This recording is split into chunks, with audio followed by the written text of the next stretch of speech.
So hello guys, welcome to my channel. So let's begin the explanation. तो guys, जैसा कि हमने last episode में देखा था, प्रिंसिपल सबको पनिशमेंट देते हैं। इसकी वजह से सब लोग बहुत ज़्यादा परेशान हो जाते हैं। सीन शिफ्ट होता है। जूजू ये सारी बातें टैंटन को बता रही होती है और वो ज़्यादा परेशान होती है। तो टैंटन बोलता है कि तुम फालतू की प्रॉब्लम्स क्यों क्रिएट कर रही हो, तुम्हें बस स्कूल में जाना है और गार्लिंग के साथ रहना है। तो जूजू बोलती है कि तुमने जो बुक्स दी थी मुझे, उसी का नतीजा है ये। उस बुक में ही लिखा था कि मुझे उसके साथ कैसे अलोन रहना है। वो बुक की बातें सोचकर ही मैं गार्लिंग के पीछे पीछे जा रही थी। और उस बुक में लिखा था कि कोई हीरो अगर किसी ब्यूटी को बचाता है तो वो इंसान किसी और की अटेंशन पाने में कामयाब हो जाता है। ये सुनकर टैंटन बहुत ज़्यादा शॉक हो जाता है। तो जूजू वो बुक टैंटन को दिखाती है। तो टैंटन बोलता है कि ये तो लड़कियों के लिए है, लेकिन तुम तो लड़का बनी हो। जूजू, तुम एकदम पागल हो, तुम्हें पहले पता तो करना चाहिए कि ये बुक किसके लिए है। तो जूजू बोलती है कि ये बुक पहले देने से पहले तुम्हें देखना चाहिए था ना कि ये बुक किसके लिए है। सारी गलती तुम्हारी ही है और तुम मुझे बोल रहे हो। तो टैंटन बोलता है कि अच्छा ठीक है, मेरी ही गलती है, मैं आगे से ध्यान रखूँगा। जूजू अपना मुंह फुलाए रहती है। तो टैंटन बोलता है कि तुम सैड मत रहो। जूजू सैड होकर वहाँ पर बैठ जाती है और बोलते है कि अब हम क्या करेंगे। तो टैंटन बोलता है कि क्यों ना हम किसी और को तुम्हारा पेरेंट्स बनकर भेज दे स्कूल में। तो जूजू खुशी से टैंटन को देखने लगती है। तो टैंटन बोलता है कि मैं नहीं बनूंगा, तुम्हारे लिए कुछ भी कर सकता हूँ लेकिन ये चीज़ नहीं कर सकता। तो जूजू बोलती कि मेरे पास ज़्यादा टाइम नहीं है, मैं अभी कहाँ से एक्टर को ढूंढूंगी। तो टैंटन बोलता है कि तुम अभी इमोटर फ़ोन से उस टोनी को फ़ोन करो और उसको ये सब बातें बताओ। दूसरी तरफ गावलिंग एक रेस्टोरेंट में होता है। तभी वहाँ पर एक छोटा सा बच्चा अपने पापा के साथ जा रहा होता है। ये सब देखकर गावलिंग बहुत ज़्यादा सैड हो जाता है। तभी उसकी माँ रेस्टोरेंट में आ जाती है। गावलिंग अपनी मम्मी से बहुत सारी बातें करता है। तभी उसकी माँ बोलती है कि मैनेजर यान ने मुझे कॉल कर कॉलेज में बुलाया है, क्या कुछ गलत हुआ है तुम्हारे स्कूल में। तो गावलिंग बोलता है कि आपको टेंशन लेने की कोई ज़रूरत नहीं है, मैं मैनेज कर लूँगा। गावलिंग की मम्मी बोलती है कि कल मैं तुम्हारे कॉलेज में पहुँच जाऊँगी टाइम पर। तो गावलिंग वहाँ से हाँ बोलकर जाने लगता है। उसकी मम्मी उसको हक करने की कोशिश करती है, लेकिन गावलिंग अपनी मम्मी को इग्नोर कर वहाँ से चला जाता है। सीन शिफ्ट होता है। जूजू बाहर आ जाती है और बाहर 2-3 लड़के बैठे होते हैं। उनको पूछती है कि क्या तुम जॉब ढूंढ रहे हो। तो लड़के बोलते हैं कि हाँ।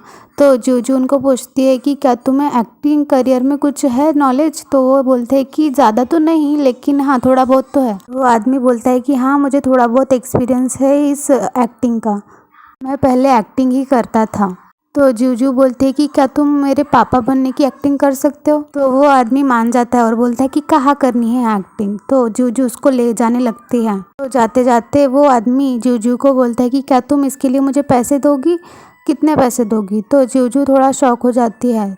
आदमी बोलता है कि मुझे वर्क से पहले ही पैसे चाहिए थोड़े। तो जूजू अपने पॉकेट में से कुछ डेमंस कॉइन निकालती है और उसको देने लगती है। तो वो आदमी बोलता है कि क्या तुम पागल हो, तुमने क्या मुझे पागल समझ के रखा है। तो जूजू बोलती है कि मेरे पास बहुत ज़्यादा कॉइन है, तुम सभी रख लो। लेकिन वो आदमी बोलता है कि नहीं, मैं ये सब नहीं कर सकता। जूजू उसको मनाने की कोशिश करती है, लेकिन वो आदमी अपनी गुंडों को बुला लेता है और उस जूजू को घेर लेता है। जूजू बोलती है कि मैंने तुम्हारे पर कोई चीटिंग नहीं की, मुझे सच में डैड की ज़रूरत है। तो वो आदमी अपनी जेब में से चाकू निकालता है और जूजू को डराने लगता है। तो जूजू डर जाती है।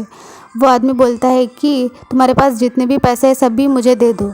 तो जूजू उसको एक मुक्का मारकर उसको नीचे गिरा देती है। गुंडे उसको देखने लगते हैं। जूजू वहाँ से भागने लगती है। तो वो गुंडा बोलता है कि उसको पकड़ो, उसको पकड़ो। दोनों गुंडे जूजू के पीछे भागने लगते हैं। सीन शिफ्ट होता है। हाउजू अपनी छत पर बैठी होती है। वो बार बार जूजू के बारे में ही सोच रही होती है जब उसने हाउजू को गिरने से बचाया था। हाउजू जूजू को लड़का समझकर उसको लाइक करने लगी थी शायद, इसलिए वो बहुत ज़्यादा ब्लश कर रही थी। तभी हाउजू की फ्रेंड आकर उसको बोलती है कि तुम किसके बारे में सोच रहे हो, कहीं तुम किसी लड़के के बारे में तो नहीं सोच रही ना। तो हाउजू बोलती है कि तुम्हें याद है जिस दिन हम गेम हारे थे वो लड़कों के साथ में, तुमने किसी अच्छे से बॉयज़ को नोटिस किया। तो उसकी फ्रेंड बोलती है कि उसमें तो बहुत ज़्यादा लड़के थे। तो हाउजू बोलते हैं कि मैं उस लड़के की बात कर रही हूँ जिसने स्टार्टिंग से लेकर एंडिंग तक हमारे साथ फाइट की। मैंने उस लड़के को उस दिन से पहले कभी नहीं देखा था। तो हाउजू की फ्रेंड बोलती है कि अच्छा वो वाला, मुझे पता है, वो उसका नाम जूजू है। जूजू नाम सुनकर हाउजू बहुत ज़्यादा खुश हो जाती है, बहुत ज़्यादा ब्लश करने लगती है और बोलती है कि बहुत ही ज़्यादा यूनिक नाम है। हाउजू बोलती है कि वो दूसरे लड़कों से थोड़ा अलग है ना। तो उसकी फ्रेंड बोलती है कि हाँ वो बहुत ज़्यादा पतला है। बाकी लड़कों से। तो हावजू इरिटेट होकर बोलती है कि मैं वो नहीं बोल रही, वो बहुत ज़्यादा ब्रेव है। दूसरी तरफ जूजू उन गुंडों से भाग रही होती है। हावजू जैसे जैसे उसकी तारीफ कर रही होती है, उसका अपोजिट जूजू होती है। जूजू की बहुत ज़्यादा तारीफ कर रही होती है। तो उसकी फ्रेंड बोलती है क्या तुम उसको लाइक करते हो? तो हावजू बोलती है कि क्या तुम पागल हो, तुम्हें पता है ना मैं कैप्टन हूँ हमारे ग्रुप की, मैं ऐसी लो लेवल गलती कैसे कर सकती हूँ। तो ये सुनकर हावजू की फ्रेंड वहाँ से चली जाती है। तो हावजू बहुत ज़्यादा स्माइल करने लगती है और बहुत ज़्यादा ब्लश करने लगती है। दूसरी तरफ जूजू भागते भागते एक बस स्टॉप पर पहुंच जाती है। वो गुंडे भी जूजू के पीछे पीछे ही आ रहे होते हैं। तो जूजू एक लड़के के पीछे छुप जाती है और वो लड़का और कोई नहीं, हमारा गावलिंग ही होता है। जूजू को पता नहीं होता कि वो लड़का गावलिंग है। गावलिंग शॉक होकर जूजू को ही देखने लगता है। उन गुंडों को जूजू नहीं दिखती। तो वो गुंडे बोलते हैं कि वो कहाँ गया लड़का। तो वो गुंडे बोलते हैं कि चलो हम उसको दूसरी तरफ देखते हैं, और वो वहाँ से चले जाते हैं। उनके जाने के बाद जूजू थोड़ा चैन की सांस लेती है और वो गावलिंग को थैंक यू बोलती है। लेकिन वो जैसे ही गावलिंग को वहाँ पर देखती है वो बहुत ज़्यादा शॉक हो जाती है और उसको बोलती है कि तुम्हें आज पता भी नहीं है कि मेरे साथ कितना गलत हुआ, मैं आज कितनी दुखी हूँ, क्या तुम्हारे पास पीने के लिए पानी है? तो गावलिंग जूजू को इग्नोर कर कर टैक्सी रोकता है और जूजू को बोलता है कि यहाँ से जल्दी चली जाओ, नहीं तो वो लोग तुम्हें फिर से पकड़ लेंगे। तो जूजू बोलती है कि क्या मैं तुम्हारे साथ टैक्सी में आ सकती हूँ? तो गावलिंग वहाँ से चला जाता है उसको बिना कुछ बोले। रात में जब गावलिंग अपने रूम में आता है, उसके सभी फ्रेंड्स सो गए होते हैं, लेकिन जूजू अभी तक रूम में नहीं आई होती है। तो गावलिंग थोड़ा सा सैड ही होता है।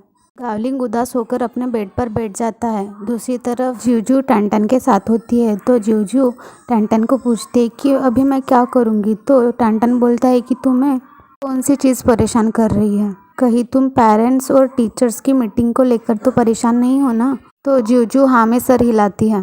जूजू बोलती है कि क्या तुम मुझे कोई स्टोरी सुना सकते हो, मैंने बहुत दिनों से स्टोरी नहीं सुनी। तो टैंटन बोलता है कि अच्छा ठीक है, तुम बताओ कौन सी स्टोरी सुनना चाहोगी। तो जूजू बोलती है कि कौन सी भी चलेगी। जूजू टैंटन के कंधे पर सर रखकर बैठी होती है। टैंटन उसको एक मरमेड की और एक ह्यूमन की स्टोरी सुनाता है। टैंटन बताता है कि एक मरमेड एक कोने में बैठकर रो रहा होता है। तो जूजू अपनी सोई सोई आवाज़ में ही बोलती है कि वो क्यों रो रही थी अकेले। तो टैंटन बताता है कि एक ह्यूमन एक प्रिंस के पैर में गिर गया था, लेकिन वो कोई इंसान नहीं था और उस मरमेड के पास पैर भी नहीं थे। जूजू बहुत गहरी नींद में सो जाती है। तो टैंटन बोलता है कि ये कहानी मैं तुम्हें किसी और दिन सुनाऊंगा। टैंटन बहुत ज़्यादा खुश होता है जूजू को ऐसे देखकर। दूसरे दिन जूजू एक वुमेन के गेटअप में टैंटन के सामने आती है और उसको बोलती है कि ये है तुम्हारा प्लान। तो टैंटन बोलता है कि हाँ, मुझे तुम पर पूरा भरोसा है, तुम बहुत अच्छे से एक्टिंग कर लोगी, मुझे पता है तुम अच्छे से जूजू के सिस्टर की एक्टिंग कर लोगी। जूजू को भी थोड़ा कॉन्फिडेंट आ जाता है। जूजू वहाँ से चली जाती है। दूसरी तरफ चैंग फिर से भूत पकड़ने के लिए कॉलेज के पास आ जाता है, लेकिन वो कॉलेज के अंदर एंटर नहीं कर पाता। तो इसलिए वो एक दीवार से कूदकर कॉलेज में जाने की कोशिश करता है। जैसे तैसे करके चैंग कॉलेज के अंदर पहुंच जाता है, लेकिन वो जैसे ही कॉलेज के अंदर एंटर करता है, प्रिंसिपल और गार्ड भी वहाँ पर खड़े होते हैं उनके चैंग के सामने। तो चैंग अपने मन में ही सोचता है कि अब प्रिंसिपल मुझे ज़रूर पूछेंगे कि मैं कॉलेज के अंदर कैसे एंटर किया।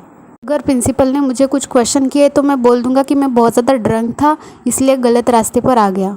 चैंग ऐसे ही उल्टे पुल्टे बहाने ढूंढ रहा होता है प्रिंसिपल को बताने के लिए, और प्रिंसिपल चैंग को ही देख रहे होते हैं। चैंग फुल कॉन्फिडेंट में होता है कि मैं कोई और ही बहाना कर दूंगा प्रिंसिपल को बताने के लिए, लेकिन प्रिंसिपल उसको बोलते हैं कि तुमने स्टैचू को ब्लास्ट क्यों किया, वो तुम ही हो ना।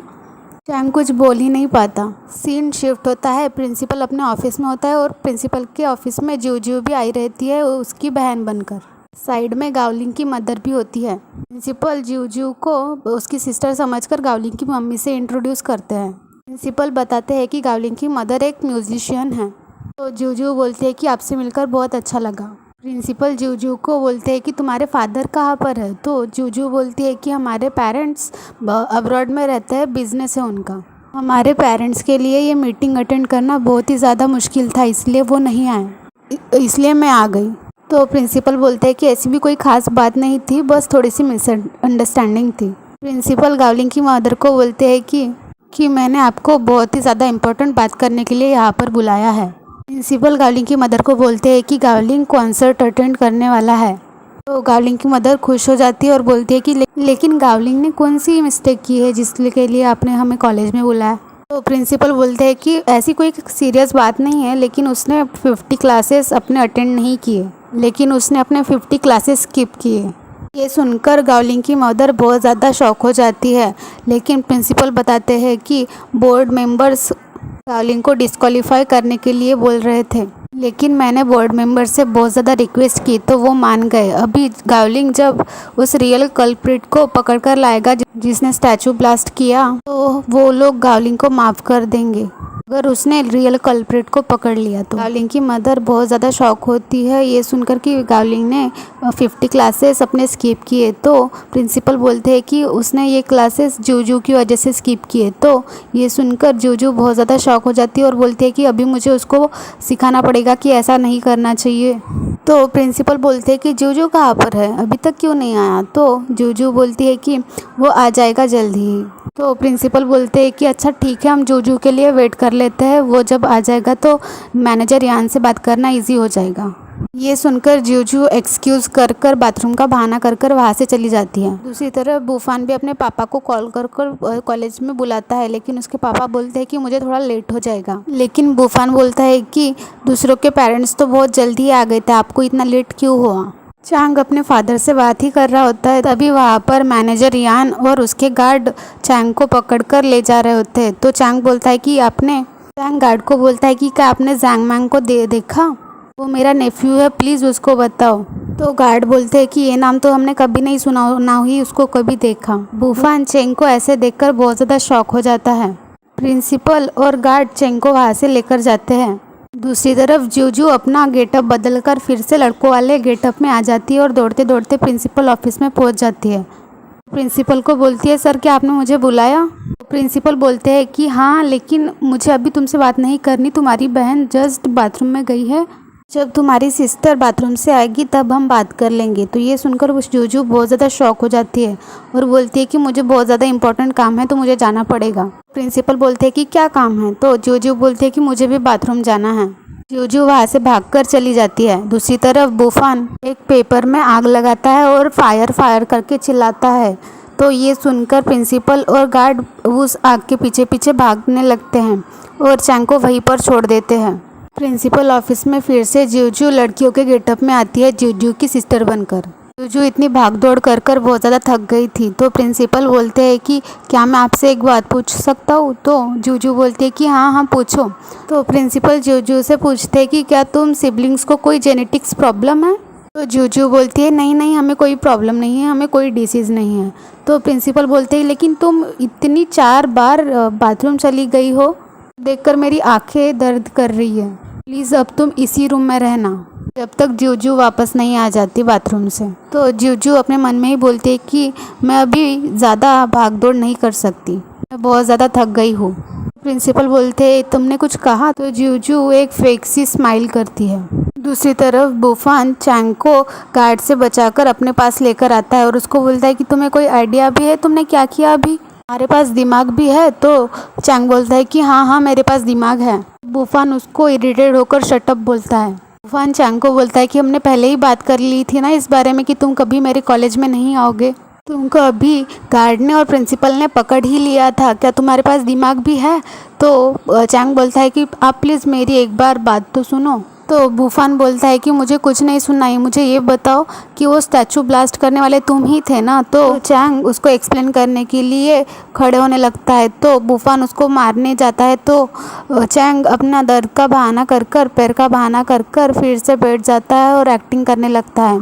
तो बुफान बोलता है कि क्या तुमने बताया उनको कि तुमने ही स्टैचू ब्लास्ट किया। तो चांग बोलता है कि नहीं मैंने उनको नहीं बताया। तो ये सुनकर चांग थोड़ी चैन की सांस लेता है और बोलता है कि थैंक गॉड तुमने उन्हें कुछ नहीं बताया, तुम्हें पता है कि तुमने अपनी लाइफ में पहली बार कुछ अच्छा काम किया है। तो चांग खुश होने लगता है। तो बुफान बोलता है कि आई होप कि तुम दूसरी बार भी कोई अच्छा ही काम करो। तो चांग बोलता है कि हाँ बताओ। तो बुफान उसको वहाँ से जाने के लिए बोलता है कॉलेज से। बुफान जैसे तैसे करके चांग को वहाँ से भगा देता है, लेकिन चांग नहीं मान रहा होता। तो बुफान उसको मारने की कोशिश करता है तो वो चांग चला जाता है। दूसरी तरफ गावलिंग प्रिंसिपल के ऑफिस में आता है, जहाँ पर जूजू और गावलिंग की मम्मी भी बैठी होती है। जूजू को लड़कियों के गेटअप में देखकर गावलिंग को वो लड़की याद आती है जब वो बास्केटबॉल खेल रहा था। गावलिंग जूजू को बोलता है कि तुम यहाँ क्या कर रही हो। तो जूजू परेशान होकर बोलती है कि मैं यहाँ पर क्यों नहीं आ सकती। इन दोनों को ऐसे देखकर प्रिंसिपल बोलता है कि क्या तुम एक दूसरे को जानते हो। तो गावलिंग प्रिंसिपल को कुछ बताने ही वाला था कि ये लड़की तभी एकदम से जूजू बोलती है कि रुको, मुझे जूजू को ढूंढने के लिए जाना है। जूजू प्रिंसिपल ऑफिस से बाहर चली जाती है और यहीं पे हमारा एपिसोड ख़त्म हो जाता है। तो मिलते हैं नेक्स्ट वीडियो में। अगर आपको मेरी रियल वॉइस अच्छी लग रही हो तो प्लीज़ कमेंट सेक्शन में बताएं। बाय।